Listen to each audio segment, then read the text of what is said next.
Bonjour, bonsoir et bienvenue dans le podcast de ceux qui refusent de vivre courbés, qu'il s'agisse de professeurs, d'enseignants, de parents, d'élèves pour le dire très vulgairement, ou de membres, comme vous le savez, plus ou moins éloignés potentiellement de la communauté éducative. Vous avez tous intérêt à écouter cette émission et à ne jamais accepter surtout de vivre courbé. Arrêtez pour démarrer d'écouter tous les imbéciles que vous entendez à longueur de journée qui vous demandent, là où vous le savez, depuis où vous le savez, de vous serrer la ceinture quand eux-mêmes ne se la serrent pas, ne serait-ce que d'un seul cran, tant qu'ils ne se seront pas eux-mêmes sucrés les 3/4 de leur poste, abaisser leur salaire, ne leur accordons plus la moindre validité, mettons-leur un dos, ne tombons pas non plus dans la haine et dans les actions extrêmes qui ne pourront que amener à une destruction ne serait-ce que partielle de ce magnifique pays. Ces enfoirés ne le méritent pas. Mettons-leur un dos, ne les écoutons plus, ne leur accordons plus le moindre crédit. Discréditons-les, calmement et sereinement dès que nous le pouvons, dès que nous en avons la possibilité. Mais ne leur accordons plus le moindre crédit et ne les écoutons plus dès que cela est possible de leur mettre une cartouche. Gardons-la sous le coude. Je ne veux plus entendre parler ni de droite ni de gauche, même si je sais très bien que mon pseudo est prof de droite, mais vous savez pertinemment, intelligent que vous êtes, que c'est pour le jeu de mots. Vous connaissez d'ailleurs vos règles d'orthographe, donc si je suis tout à fait hypocrite, je pourrais dire que cela n'a rien à voir avec un positionnement politique, mais simplement avec un jeu de mots en rapport avec la boxe et mon logo. D'ailleurs, hier a eu lieu l'UFC Fight Night avec nos deux Français qui se sont tirés de leurs bourbiers respectifs. Fares Ziam qui a le genou sacrément souple. Je n'arrivais même pas à regarder le combat à ce moment-là. J'ai été vraiment obligé de détourner le regard. Et monsieur Imavov, puisque moi je connais son prénom, n'est-ce pas monsieur Benoît Saint-Denis, qui s'entraîne désormais avec le même entraîneur que lui, mais n'est toujours pas capable de prononcer le nom de famille de Nassourdine Imavov. Bref, un très beau combat. Ce combattant me surprend toujours, m'époustoufle par sa sérénité dans la cage et hors de la cage. Maintenant, je lui souhaite plutôt d'affronter DDP très prochainement pour le titre, car j'ai peur avec la gentillesse que cet homme a l'air d'avoir. Je pense qu'affronter Strickland serait compliqué et qu'il risque à nouveau de se laisser dépasser par ses émotions. Donc je lui souhaite d'affronter plutôt DDP. Mais un combattant très impressionnant et Fares Ziam tout autant et dont la souplesse du genou était fort impressionnante. Voilà, il a affronté une légende de l'UFC en la personne d'Israël Adesanya. C'est absolument indéniable. Et il l'a vaincu, ce qui est absolument formidable. Tant que les fragiles menteurs pervers dans tous les sens du terme qui nous gouvernent n'auront pas décidé de se sucrer eux-mêmes, le disais-je tout à l'heure, leur salaire avant le petit aparté sur l'UFC et de se supprimer les 3/4 de leurs postes, des postes qu'ils occupent pour détruire ce pays tout en nous demandant à nous de nous serrer la ceinture, voire la gorge et nous étouffer. Par en haut comme par en bas, je me suis un peu perdu dans cette phrase, mais je pense que vous avez compris ce que je voulais dire. D'ailleurs, je tiens à préciser, j'espère que ça ne s'entend pas trop, ça commence à aller mieux, mais que je ne vais pas trop parler du nez aujourd'hui. Et cela fait aussi que j'ai le cerveau un peu enseveli sous des tonnes de miasmes et donc un peu moins rapide qu'à l'accoutumée, et cela peut entraîner plus de bégaiements et égarements que d'habitude dans la lecture des notes que j'ai prises, et pourtant j'ai prévu moins d'improvisation que d'habitude parce que vraiment là je lis plus ou moins bêtement tout ce que j'ai prévu et rédigé soigneusement pour vous aujourd'hui, mais j'ai bien du mal à improviser et à utiliser mon cerveau aujourd'hui.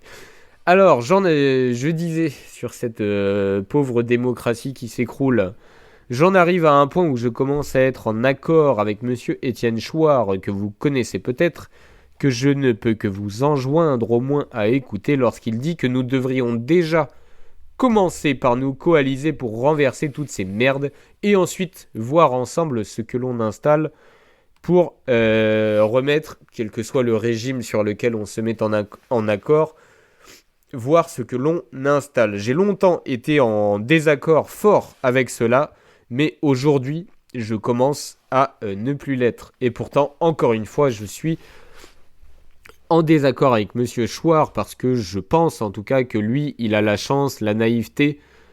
J'aimerais beaucoup en discuter avec lui, mais je pense que cela est dû au fait que lui a la chance d'enseigner à la faculté. Il me semble donc qu'il n'a pas le même champ de vision, les mêmes habitus quotidiens, dirais-je, que je peux avoir moi du niveau actuel de la société, et ceci à tous les niveaux. Je reconnais toutefois qu'il a eu l'immense courage, et qu'il a encore l'immense courage, je l'ai encore vu il n'y a pas longtemps, même si je ne regarde plus les informations, avec Pascal Praud, et il a un calme assez extraordinaire pour affronter sur des plateaux de télévision des journalistes qui eux aussi d'ailleurs pourraient se sucrer leurs milliards de subventions absolument immondes et ignobles avec lui, en préservant toute sa sérénité. Donc voilà un homme que au moins j'apprécie sans pour autant être en accord avec chacune de ses opinions, le genre d'homme avec qui j'aimerais pouvoir débattre un jour. Il croit, lui, dans la démocratie, dans la voix avec un E et également dans la voix avec un X du peuple, dans la RIC, le RIC, le référendum d'initiative citoyenne, qui serait selon lui capable de rester dans l'intérêt général, que suivrait selon lui encore la majorité, ce en quoi, à nouveau, je ne crois pas. Quoique, le vent tourne et aujourd'hui, il semblerait tout de même que nous avons la majorité, je pense, pas l'écho des médias, c'est certain, mais cette majorité pensante que nous devons représenter, c'est l'une des raisons pour lesquelles j'ai lancé cette émission, que je souhaite aussi, non pas aplanie, parce que je donne parfois des opinions assez violentes et virulentes, mais en tout cas, je veux rester parfaitement inattaquable, et je pense d'ailleurs que aucun de mes propos n'est attaquable, que je maîtrise, plus ou moins aujourd'hui, chacune des phrases qui sortent de ma bouche, même si parfois j'aimerais, en les réécoutant, avoir eu le temps de mieux les tourner, mais je fais de mon mieux. Il nous faut une nouvelle élite, selon moi, aujourd'hui, une nouvelle élite saine, donc plutôt féodale que monarchique. On va un peu y revenir aujourd'hui, puisque l'on va parler des mousquetaires, encore une fois. Une élite qui aille dans le bon sens, dans le sens commun, repensez à ceci, et qui gouverne, pour reprendre ce cher Léo Dagan, avec une main de fer dans un gant de fer. Ça, c'est ce que je pense moi. Et donc pas la majorité du peuple que je pense aujourd'hui incapable de se diriger et d'aller dans le bon sens. Quand je vois, je vais aller très vite, mais quand je vois des gens qui aimeraient que l'État prenne en charge l'éducation de 0 à 25 ans, puis la retraite de 60 ans à 100 ans, c'est juste impossible. Et tant que ces gens-là ne s'en seront pas rendus compte et n'auront pas repris le goût du travail, de la discipline, etc., il est impossible d'avoir une société qui roule. Et tant qu'on aura cette majorité, qui parfois ne le reconnaît pas d'ailleurs, chez les droitards, combien il y en a qui disent qu'ils ont des valeurs de travail, etc., mais qui aimeraient quand même être au crochet de l'État de 0 à 25 ans, puis encore de 60 à 100 ans, que tous leurs frais de soins, puisque ce sont des merdes, soient pris en charge par la société. Voilà, vos frais de soins, normalement, si vous avez une vie saine et disciplinée, il y en a finalement assez peu, et cela, et effectivement, ce serait bien que l'État puisse les prendre en charge, mais ça suffit. Bref, dans un monde peuplé de profs gauchistes, sans dignité, sans racines et sans amour de la patrie, il n'y en a qu'un, un immortel, de 400 ans pour le faire taire, et bien qu'il soit alsacien français et non écossais, il faudra lui trancher la tête pour le faire taire.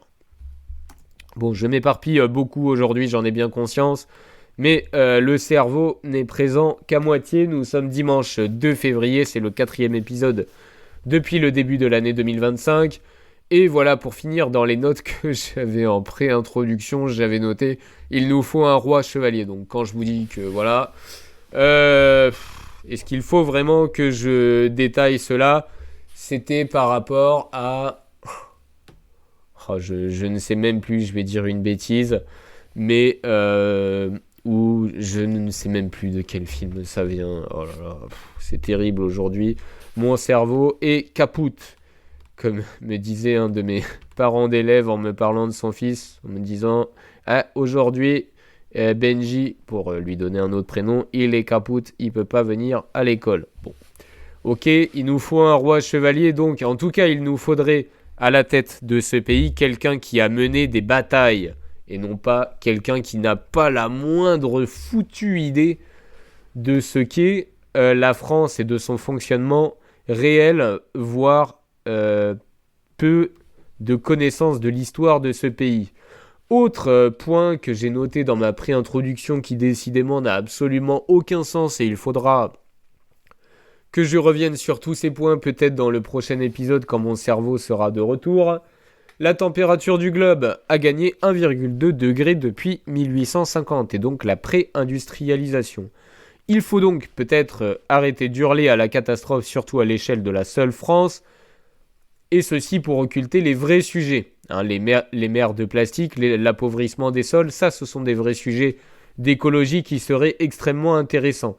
Taxer les pets de vache ne me semble donc pas la priorité. Je reviendrai sur ces notes que j'avais prises, que je détaillerai peut-être plus tard. On est déjà à 10 minutes, j'ai l'impression d'être totalement brouillon aujourd'hui, ça ne me plaît pas, mais c'est pas grave, on en est comme ça maintenant. Dernier point. Dans cette pré-introduction, recréons ensemble, mes amis, mes aminches, l'école du bon sens, tout simplement, le bon sens séculaire, hérité de nos ancêtres et de la nature, la vraie. Bonjour, bonsoir, les loups et loulous, et bienvenue dans l'émission Prof de droite, l'émission qui distribue uppercuts éducatifs avec élégance, bienveillance mesurée et un mélange bien épicé de bonne humeur et de colère. Les high kicks de ce podcast feront valser en 2 mouvements 3 temps bien déprotégants. Des bords de Seine jusqu'au sommet des Alpes, jusqu'au bord de l'océan Atlantique, dans le creux des vagues basques les plus fraîches, jusque dans les pâturages pyrénéens, jusque dans les assiettes grasses aussi. Juteuses de Bretagne et du Nord, jusque dans les richesses du sud de la France. Vous avez entendu que je me suis vomi dans la bouche? Et tout ceci enfin en passant par la plus belle région du monde, l'Alsace. Si tu n'es pas d'accord, pose-moi donc ton téléphone, fais l'effort s'il te plaît de m'écouter ce podcast jusqu'au bout et prends donc un bretzel que je t'offre avec le sourire. Et je ne parle évidemment pas des saloperies honteuses que l'on retrouve dans vos apéros, mais bien d'un bretzel salé et fait maison dans une boulangerie saine d'Alsace que je t'offre avec le plus grand des plaisirs. Cette émission, puisqu'ici l'on tâchera au maximum de parler français, durera une grosse heure et elle est d'ores et déjà disponible sur YouTube, Deezer et Spotify. Nous promouvons, nous nous battons pour retrouver une société disposant d'un corps sain au service d'une jeunesse harmonieuse et équilibrée, et ce, pour une nation éduquée et bien éduquée, afin que les individus qui la composent aient comme objectif commun de l'améliorer, de la faire progresser constamment.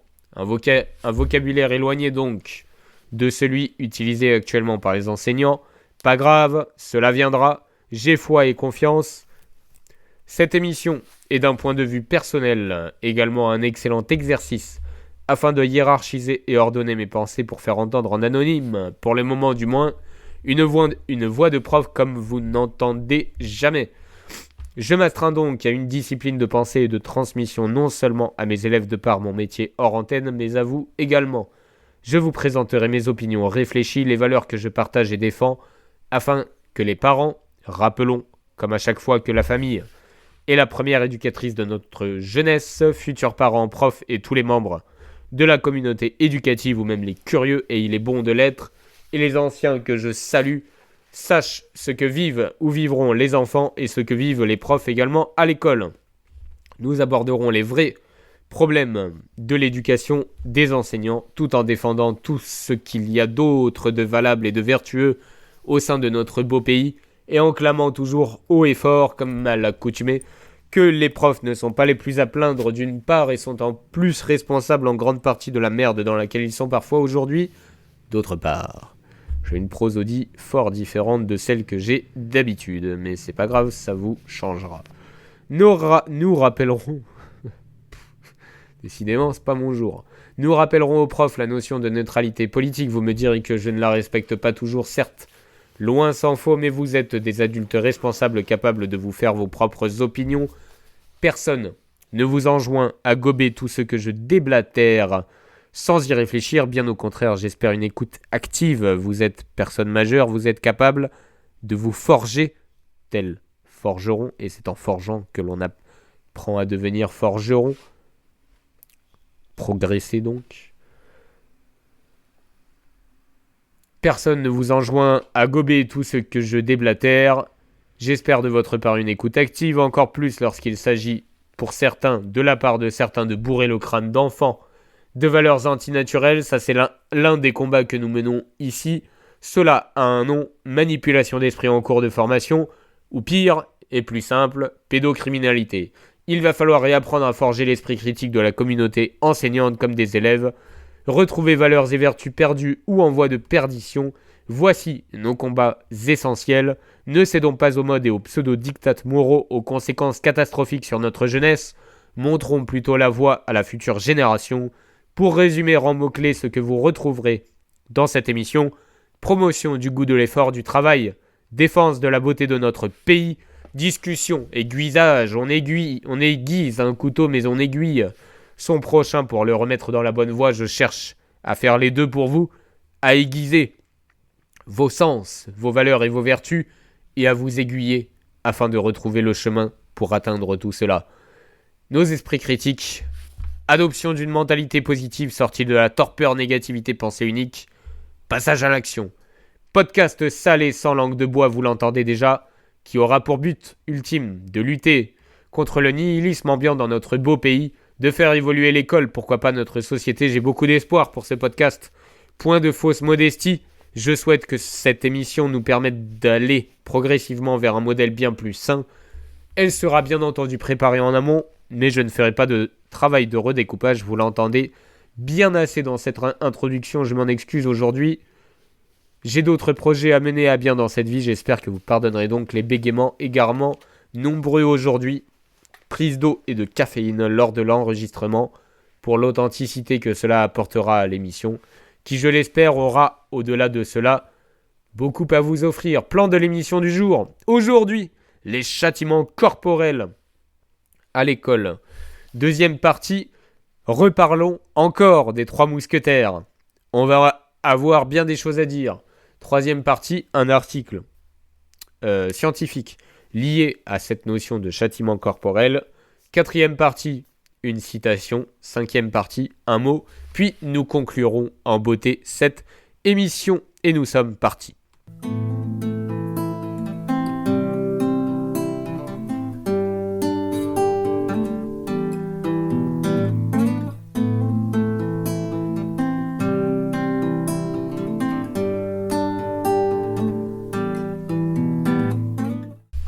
Bon, c'est un peu compliqué aujourd'hui, vous l'entendez, j'espère que ce n'est pas trop pénible. À l'écoute, je fais de mon mieux, le principal, je le pense, je l'espère en tout cas, c'est d'abattre le travail et de présenter tout ce que j'ai à présenter, de tenir mes objectifs pourtant j'ai été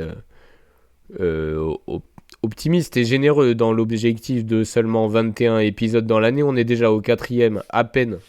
Au début du mois de février, donc on est extrêmement bien parti, on abat le boulot, seul arbre au passage qui ne pousse pas en Corse, hein.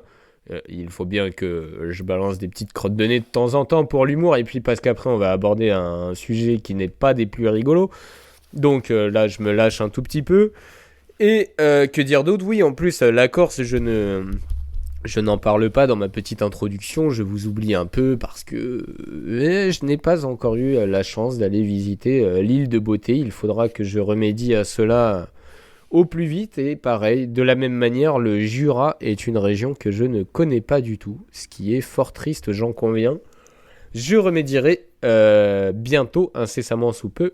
À cela, nous sommes partis sur cette première partie. Trêve de Trêve de bavardage, nous ne sommes point là pour ça, nous sommes ici pour parler châtiment corporel.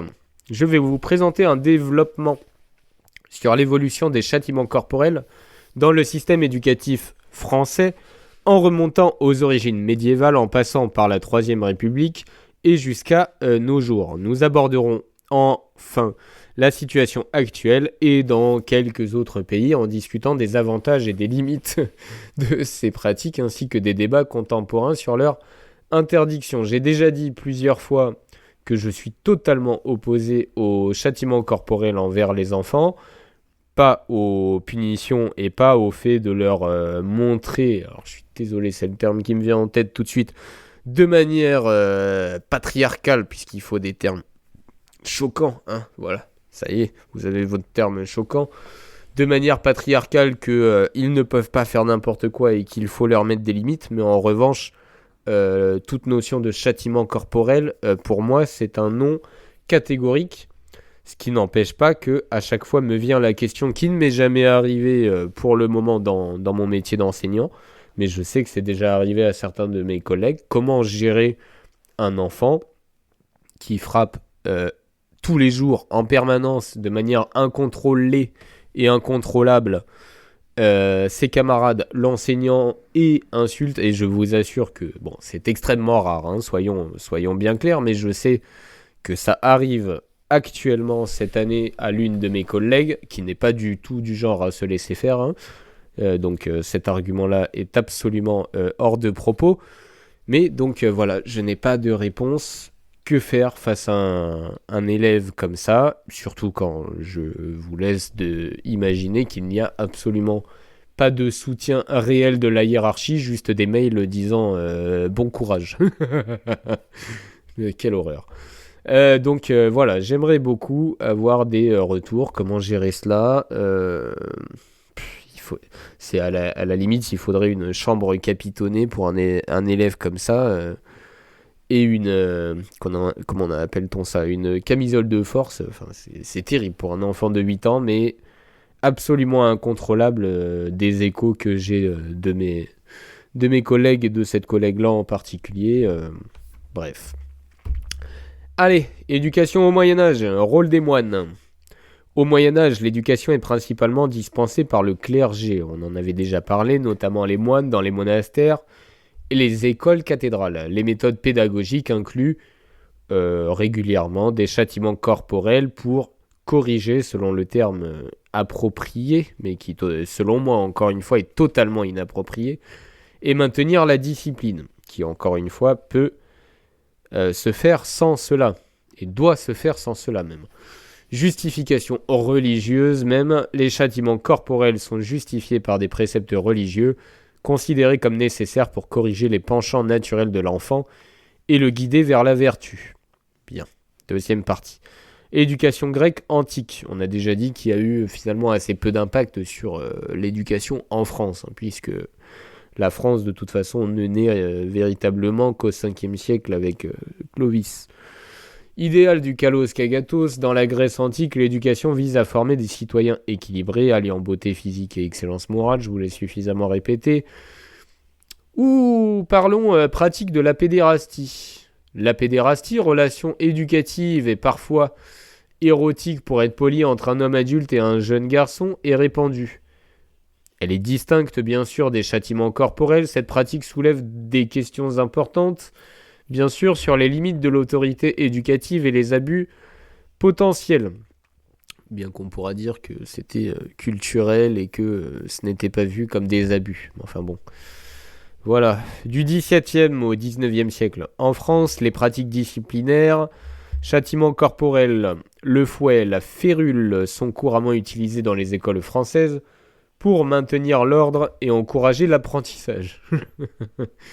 Donc on est loin du... ou alors c'est le behaviorisme, mais en version négative. C'est à force de prendre des décharges électriques, tu vas marcher dans le droit chemin. Mais bon, voilà. Hein, on se souvient, je crois l'avoir déjà dit, que mieux vaut 3 bonnes journées qu'une mauvaise. Fonctionnaires spécialisés, à la fin du XVIIIe siècle, certains collèges disposent même de fonctionnaires chargés spécifiquement d'administrer ces punitions. Il serait intéressant de retrouver ces fonctionnaires. Hein. Donc la Troisième République était loin d'être toute rose. Hein. On en a déjà parlé au dernier podcast avec les hussards noirs. Malgré leur intérêt sur certains points, tout n'est jamais ni tout rose, ni tout gris, ni tout blanc, ni tout noir. Hein. Interdiction officielle des châtiments corporels en 1803 dans un cadre légal. Les châtiments corporels sont ainsi officiellement interdits dès 1803. Ils perdurent dans de nombreux établissements jusqu'au milieu des années 70. Comme quoi, mai 68 n'a pas non plus eu que des côtés négatifs, disons.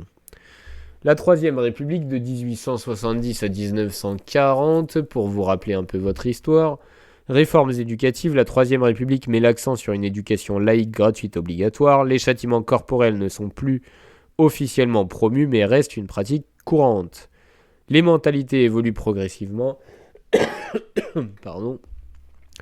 Une prise de conscience émerge sur les effets néfastes de ces pratiques, conduisant à des débats sur leur légitimité. Du XXe siècle à nos jours, diminution progressive après la Seconde Guerre mondiale, les châtiments corporels à l'école deviennent de moins en moins fréquents en raison de l'évolution des conceptions pédagogiques et des droits de l'enfant. Interdiction explicite. En 2019, la France adopte une loi dans le cadre même privé interdisant toute forme de violence éducative ordinaire, y compris la fessée, même dans le cadre familial. Bon, là, je suis un peu dubitatif par rapport à cela. Je suis totalement opposé à la fessée pour son côté particulièrement humiliant. En revanche, la gifle, qui je crois est également par la même loi interdite, il me semble, peut-être que je dis une bêtise, mais la gifle, la bournifle que l'on prenait en allant assister aux exécutions sommaires permettait de se rappeler que ce n'est pas une bonne idée de faire des conneries, et de temps en temps peut-être qu'il faut ça pour être marqué littéralement au fer rouge et se souvenir qu'il y a des bornes à ne pas dépasser, puisque, encore une fois, mais cette fois-ci dans l'autre sens, le négatif marque plus que le positif. Donc même si on fait 3 fois une chose bien et qu'on reçoit un bonbon à chaque fois, c'est très bien. Le jour où on fait une connerie et qu'on en prend une dans la gueule, ouais, ça marque aussi, et pourquoi pas.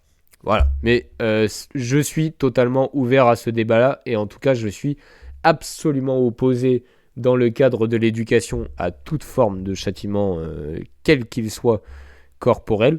Pas contre les punitions, ça il en faut, et il faut des limites également, mais toute forme de châtiment corporel, j'y suis absolument fermement opposé. Je préfère le rappeler pour qu'on ne dise pas n'importe quoi. Ce sera ancré plusieurs fois dans le marbre au travers de cette émission. Mais voilà, juste pour dire que dans le cadre privé, la gifle seule, je peux entendre que parfois, peut-être, il faut en prendre une ou deux de manière très maîtrisée. Et d'ailleurs, c'est très important également, hein, si gifle il doit y avoir, le parent doit se maîtriser. Hein. Un adulte, ça se maîtrise et il n'y a jamais de perte de contrôle, parce que justement, c'est l'un des modèles que l'on doit présenter à la jeunesse, que le monde adulte se maîtrise, se contrôle. Bon.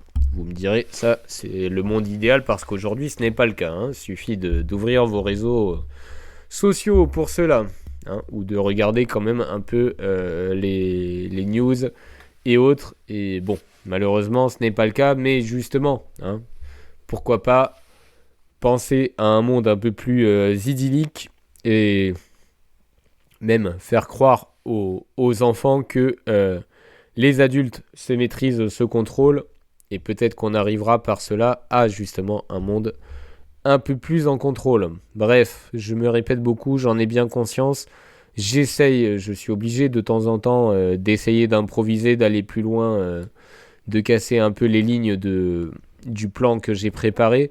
Mais je sens bien aujourd'hui que je suis laborieux, que mes pensées sont laborieuses, que ma diction est laborieuse. J'en suis fort navré. Et c'est dommage, parce que je suis persuadé qu'il y a des choses intéressantes dans l'émission du jour. Analyse des châtiments corporels. Allons un peu plus loin. Intérêts et limites. Les intérêts pour le maintien de la discipline. Historiquement, les châtiments corporels ont été utilisés pour instaurer l'ordre et assurer le respect de l'autorité et corriger les comportements. Ils sont perçus comme un moyen rapide de corriger les comportements indésirables et de dissuader les infractions futures. Limites et dérives, conséquences psychologiques, des études montrent que les châtiments corporels entraînent des troubles émotionnels, une baisse de l'estime de soi et des comportements potentiellement agressifs chez les enfants. C'est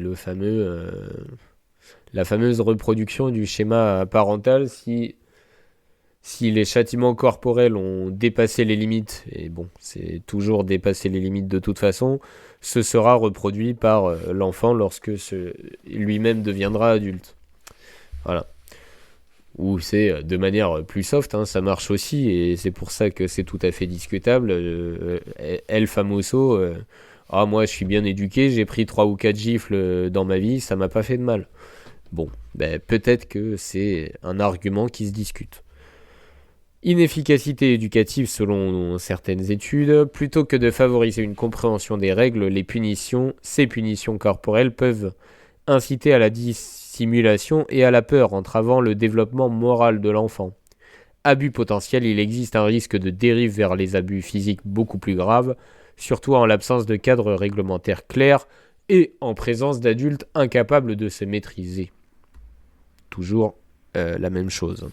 Situation actuelle en France et dans le monde. En France, je rappelle, interdiction légale depuis 2019. Pratiques éducatives. Les méthodes disciplinaires privilégient aujourd'hui le dialogue, la médiation et des approches de discipline positive.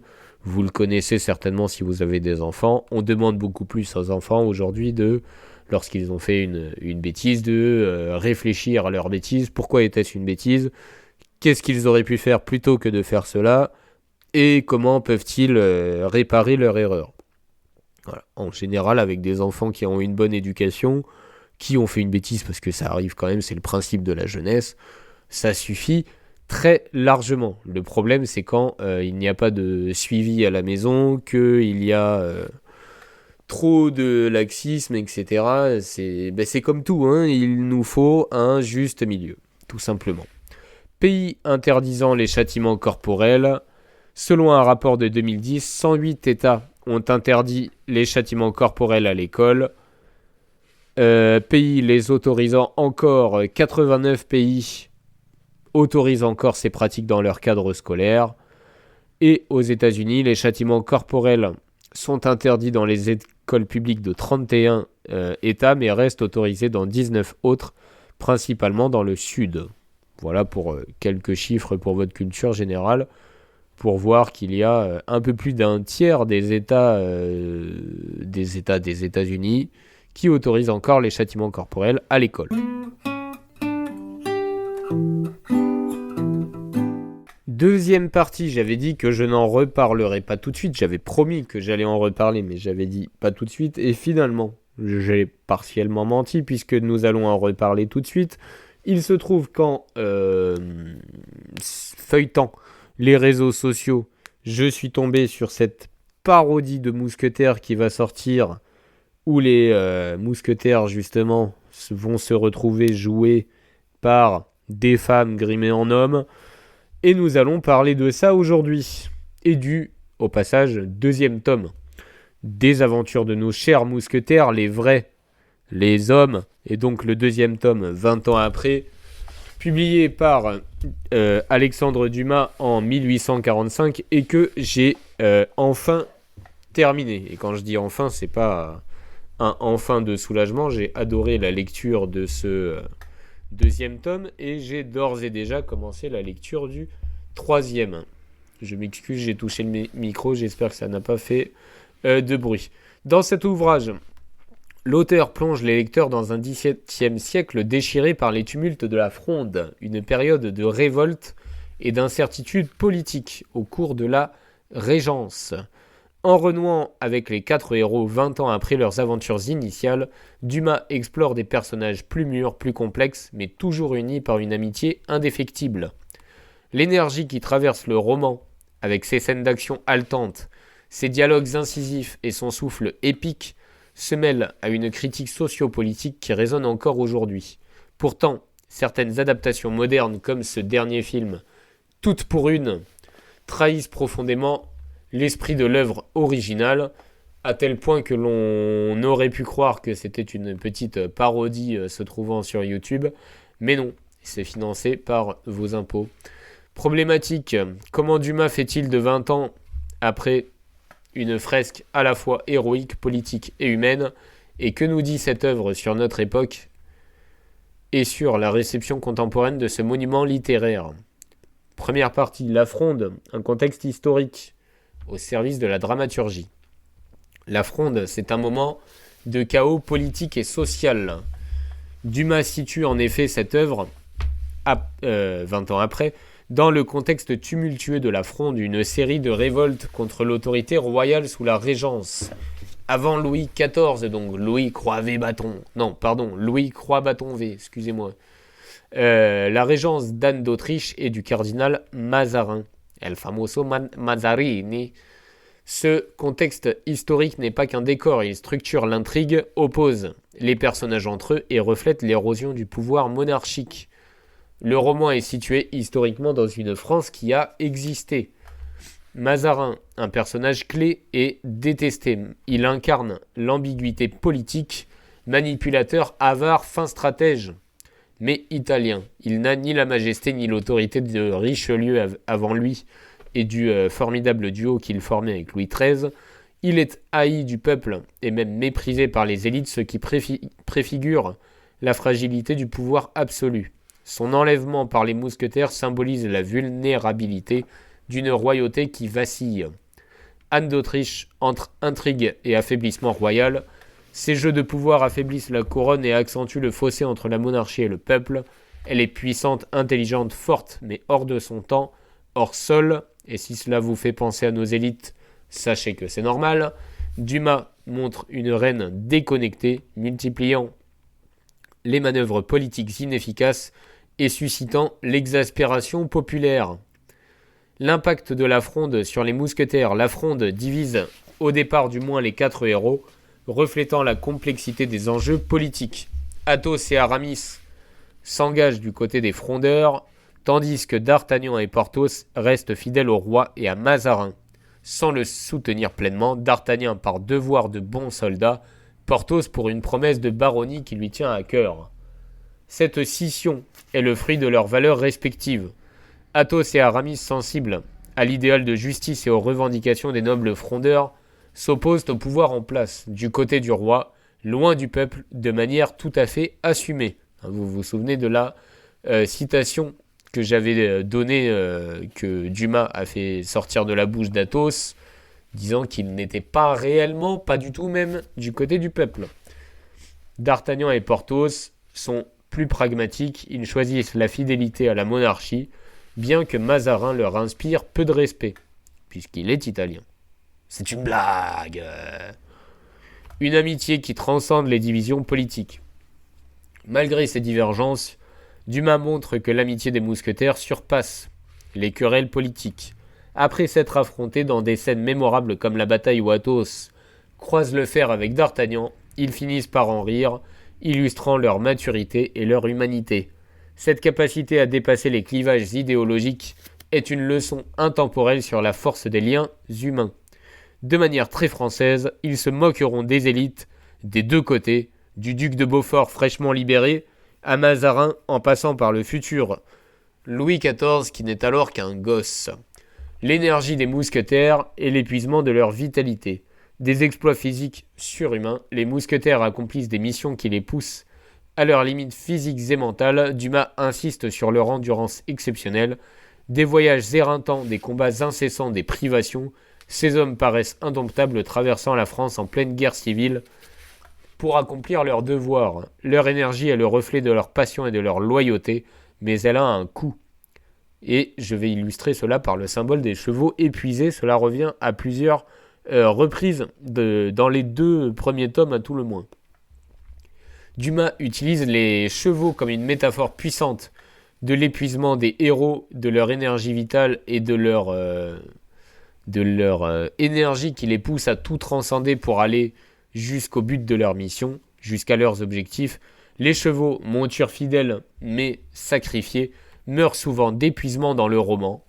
Cette brutalité illustre la priorité absolue donnée aux missions, mais aussi une certaine dureté des mousquetaires dépourvus de remords face à la mort de leur compagnon équin, et ils sont d'une énergie absolument exceptionnelle. Et pourtant, il est dit à plusieurs reprises dans le 2e tome qu'ils apprécient les chevaux, mais ils peuvent quand même les pousser dans leur dernier retranchement jusqu'à les faire mourir d'épuisement, pareil, à plusieurs reprises. Ce détail montre la complexité morale des personnages. Ce sont des héros admirables, mais ils sont pour autant impitoyables, prêts à tout pour accomplir leur destin. Parallèle avec la société contemporaine, un pouvoir contesté et méprisant, encore une fois si ça vous fait penser à aujourd'hui, c'est normal. Un pouvoir affaibli et contesté, Dumas peint une monarchie vacillante, incapable de répondre aux attentes du peuple, minée par des querelles internes.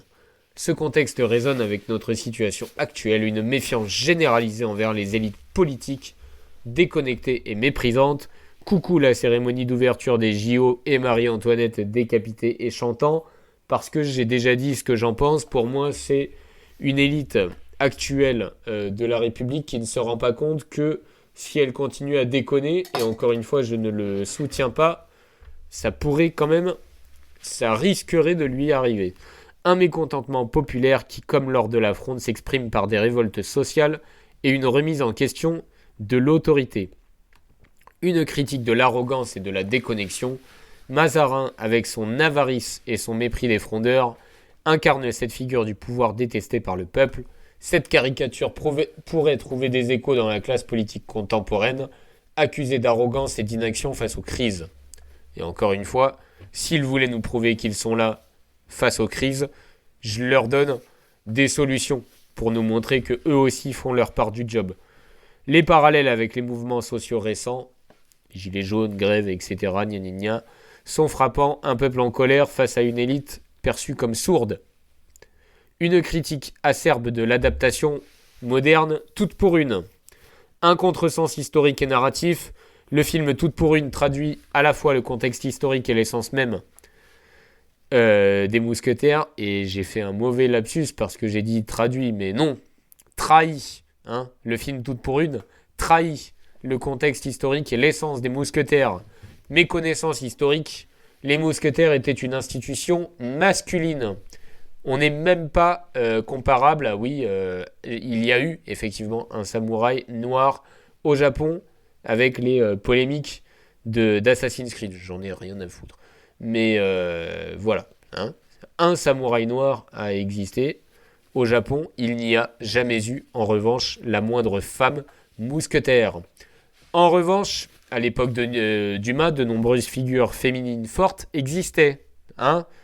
Messieurs les scénaristes, Anne d'Autriche, Milady, Madame de Chevreuse, Madame de Longueville, il y en a des femmes fortes. Ou encore les frondeuses nobles, les femmes proches de la royauté dans les luttes de pouvoir.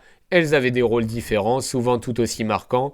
Cette tentative de réécriture fausse, pitoyable, n'apporte rien de pertinent. Les femmes ne sont pas égales aux hommes en matière de combat. Merde.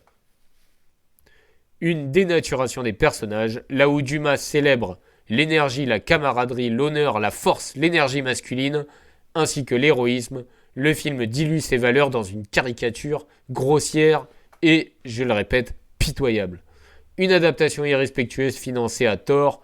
Il est choquant qu'un tel projet ait pu bénéficier de financement public dans un contexte où de nombreux Français rejettent ce type d'adaptation qui détourne des chefs-d'œuvre littéraires et où les Français crèvent la dalle et les hommes se font caricaturer. Dumas au passage, pitoyable, disais-je. Cette production reflète une volonté abjecte de s'approprier un patrimoine culturel sans chercher à le comprendre, trahissant, cette fois je ne me trompe pas, les valeurs et les intentions de l'auteur qui doit se retourner dans sa tombe, tant lui-même, j'en avais déjà parlé, fut empli de vigueur. En conclusion, avec 20 ans après, Dumas livre une fresque magistrale mêlant héroïsme, critique politique, sans prendre parti lui-même d'ailleurs, ce qui est tout à son honneur, et exploration de l'amitié face à l'épreuve du temps. Les mousquetaires incarnent une vitalité exceptionnelle, parfois brutale mais toujours inspirante. La complexité de leurs engagements politiques, dépassés par leur loyauté mutuelle, rappelle que l'humanité peut transcender les clivages.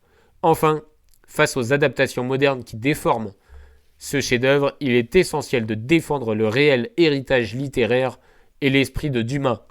Ce roman reste une source de leçons intemporelles, autant sur la grandeur humaine que sur les travers du pouvoir.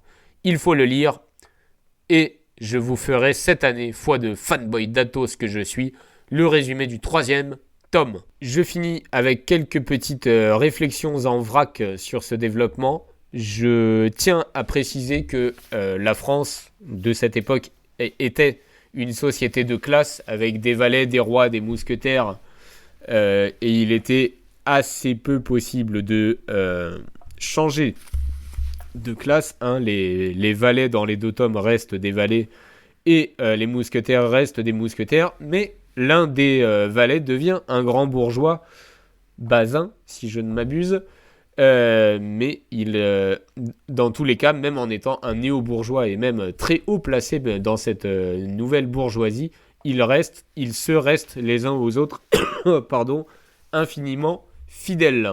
Enfin, faire croire aux femmes qu'elles sont égales aux hommes, et vous savez que je n'aime pas ce terme d'égalité, nous devrions encore une fois être complémentaires, ce serait bien plus intéressant, et c'est ce que la nature veut de nous. À un moment, arrêtez un peu de porter des œillères et remettez-vous les yeux en face des trous. Donc, faire croire aux femmes qu'elles sont égales aux hommes ou qu'elles peuvent être égales aux hommes, et sans même faire un montage d'entraînement à la Rocky sur du Eye of the Tiger. Et puis, en plus, expliquez-moi pourquoi dans ce cas-là, il y a des catégories de sexe et de poids dans les arts martiaux. Tout ça s'appelle faire croire à certaines femmes, puisque la plupart d'entre elles ne sont pas dupes. C'est vraiment... j'ai vu que c'est un gigantesque flop, pour utiliser un anglicisme à la con, que ce film, ce qui devrait vous mettre encore plus en rage de voir que les finances publiques passent là-dedans pour faire tourner une idéologie absolument gerbante. Bref, pourquoi existe-t-il des catégories de sexe et de poids dans les arts martiaux ? C'est mettre les femmes en danger en leur faisant gober de force, pour certaines d'entre elles du moins, que hommes et femmes sont égaux et que les femmes peuvent compéter, peuvent combattre avec les hommes à égalité. Même dans le milieu du divertissement, du catch, on évite de mettre en scène cela, car ce n'est absolument pas crédible. Il serait bon, et après promis j'arrête ce développement pénible et fastidieux, et pas fastueux comme dirait Guetno si ma mémoire est bonne. Il serait bon d'arrêter de faire croire aux gens qu'être un homme c'est facile et que l'on peut tout déconstruire et que tout n'est que construction sociale. Allez, j'arrête parce que c'est vraiment un sujet qui m'énerve, mais c'est un sujet dont découlent tellement de choses qui permettent de comprendre le monde et le marasme dans lequel nous sommes plongés aujourd'hui.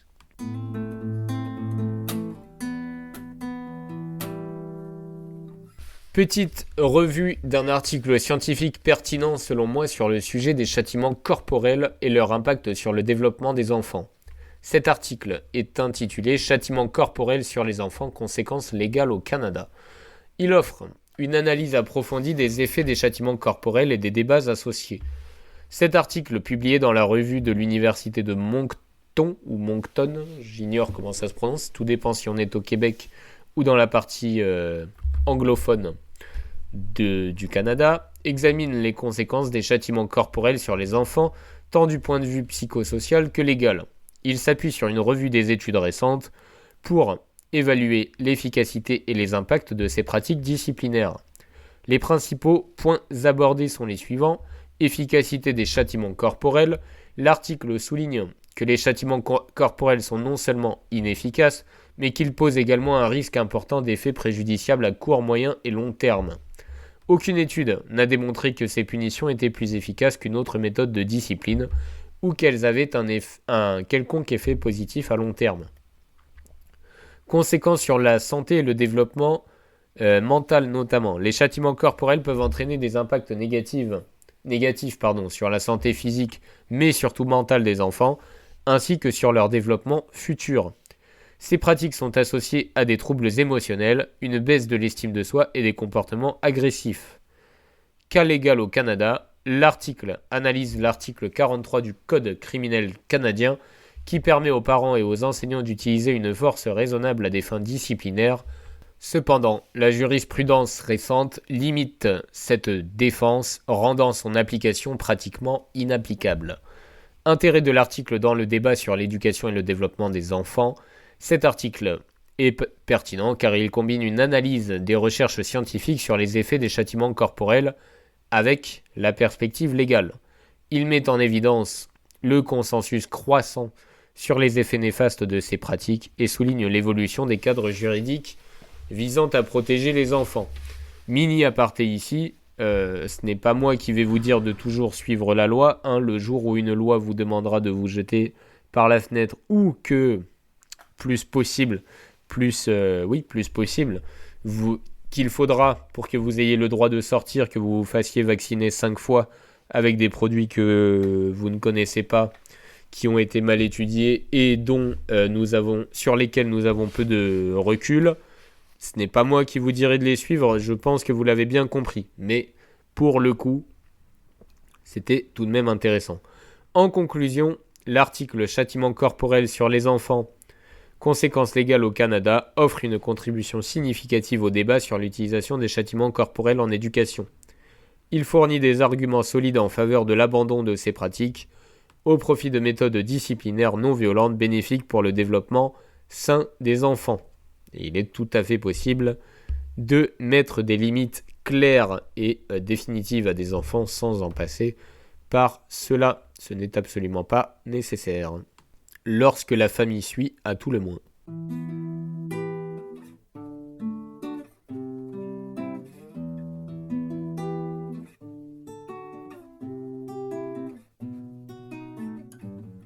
Comment, en ces temps de combat, arme au côté comme au bout de ma plume numérique, ne pas citer Dumas comme à l'accoutumée? Je vous fournis 2 citations pour le prix d'une. Battez-vous d'autant plus que les duels sont interdits et que par conséquent, il y a 2 fois du courage à se battre. Ce sont des recommandations du père de D'Artagnan à D'Artagnan. Soyons, deuxième citation, sans remords dans le passé, confiants dans le présent et plein d'espérance dans l'avenir. Je vous laisse méditer ces 2 citations.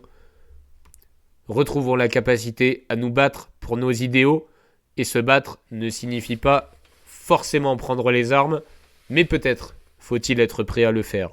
Faisons-le déjà avec, en guise d'arme, un stylo ou un pavé numérique. Et j'enchaîne directement sur le mot du jour, le mot embéguiné. Un mot charmant et fort désuet en l'an 2025, qui porte en lui 2 univers si différents que l'on se demande comment ils se retrouvent à cohabiter dans le dictionnaire. D'un côté, il y a le sens mignon. Embéguiner, c'est affubler un nourrisson d'une petite coiffe, le fameux béguin. Bébé joufflu coiffé de ce bonnet ajusté, je ne sais pas si c'est un alexandrin, mais presque à mon avis, avec 3 fois le son, et l'on croirait qu'il a été tricoté directement sur sa petite tête. Il est là, fier, emmitouflé, prêt à affronter le grand monde, sans en avoir peur grâce à ses parents qui le protégeront. Ou du moins, à babiller jusqu'à sa prochaine sieste. Le béguin, c'est l'accessoire parfait pour compléter la panoplie de l'adorable joufflu. Un sourire édenté, et voilà, vous êtes conquis, vous avez le béguin pour bébé coiffé de son béguin. Mais voilà qu'embéguiner a également un deuxième sens plus enflammé. Avoir le béguin pour quelqu'un, c'est tomber amoureux. Curieusement, ce béguin-là n'a rien à voir avec un bébé. Non, là, on parle d'un cœur qui bat la chamade, de regards langoureux, et peut-être même d'un léger bégaiement, lorsque l'élu de votre cœur entre dans la pièce. Le béguin, en ce sens, ne couvre pas la tête, mais bien le cœur, parfois l'esprit, au point de vous faire dire ou faire des choses que même un nourrisson sous béguin trouverait risibles. Alors pourquoi ces 2 sens? Peut-être parce qu'en amour, comme dans la nurserie, on a souvent la tête ailleurs. Et avouons-le, tomber amoureux, c'est parfois comme enfiler un béguin trop serré. Ça coupe un peu la circulation, et ça fait faire ou dire des choses étranges. Mais qui sait après tout? Peut-être que le premier qui a eu le béguin, pour quelqu'un portait justement un béguin, et qu'il ou elle s'est dit « Tiens, voilà un mot qui recouvre tout cela ». Moralité, que ce soit pour garder une tête bien au chaud ou pour la perdre, embéguiner reste un mot pour lequel on peut facilement avoir le béguin.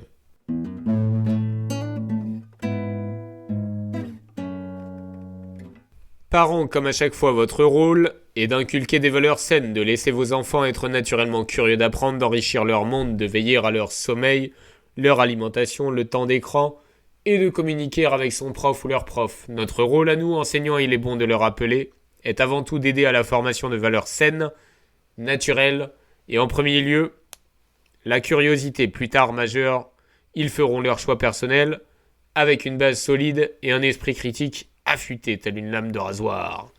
Mais un de nos nombreux rôles est de protéger l'enfance dans son innocence.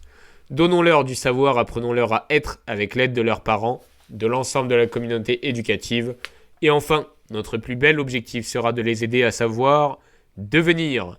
Retrouvons ensemble une communauté éducative soudée, cessons avant tout de nous tirer dans les pattes. Nous valons, le lapsus. Nous valons mieux que cela, nous vaudrons mieux que cela dans le futur, grâce à cette émission, au moins en partie, et grâce à vous, j'en suis convaincu. Force, intelligence, culture, spiritualité, nature, honneur.